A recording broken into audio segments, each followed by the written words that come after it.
السلام علیکم، میں ہوں پارس جہاں سے۔ کہتے ہیں کہ سینکڑوں ہزاروں کی تعداد میں یا پھر ریوڑوں کی صورت میں اکٹھے رہنے والے جانوروں جیسے بھیڑ، بکریاں،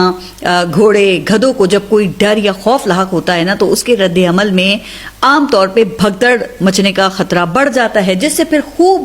گرد اٹھتی ہے اور ہر جانور بچاؤ کے لیے پھر الٹی سیدھی چھلانگیں لگانے لگتا ہے، محفوظ مقام کی تلاش میں بے ہنگم دوڑنا شروع کر دیتا ہے۔ لگتا ہے کہ اس وقت حکومتی صفوں میں بھی کچھ ایسی ہی بے چینی نے جنم لے لیا ہے، جس کی وجہ سے وزراء اور حکومتی اتحادی سب الٹی سیدھی بہکی باتیں کرنے لگے ہیں۔ اب کیا یہ باتیں حکومت کو محفوظ مقام تک لے جائیں گی؟ تو اس پر قیاس آرائی کرنے کا میرا کوئی ارادہ نہیں ہے۔ ویسے بھی حکومت محفوظ مقام تک پہنچے یا مخلوط نظام پر راضی ہو، عوام کی حالت میں تو ویسے بھی کوئی بہتری کا یہاں دور دور تک کوئی امکان دکھائی نہیں دیتا ہے۔ البتہ اس بات میں کوئی شک نہیں ہے کہ حکومت کے لیے سب سے بڑا خطرہ اور تھریٹ صرف وہ عمران خان ہے، جس کو کاؤنٹر کرنے کے لیے یا نیوٹرلائز کرنے کے لیے گزشتہ ایک ماہ سے کچھ ایسا محسوس ہوتا ہے کہ جیسے کوئی پینک بٹن دب گیا ہو۔ مہرے وہ حرکت میں ہیں، مختلف راگ الاپے جا رہے ہیں، جس کے درد اور جس کے گرد سے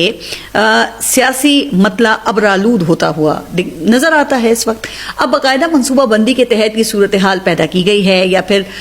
حالات کی ضرورت کے تحت کہ یہ بھانت بھانت کی بولیاں جو ہیں وہ اس وقت بولی جا رہی ہیں۔ وہ جیسے کہتے ہیں نا کہ منہ پر ہیں ان کے گمان کیسے کیسے، کلام آتے ہیں درمیان کیسے کیسے، زمینیں چمن گل کھلاتی ہے کیا کیا، بدلتا ہے رنگ آسماں کیسے کیسے۔ گزشتہ روز میں نے مریم اورنگزیب کو نظر آنے والے نیلے آسمان کا ذکر کیا تھا۔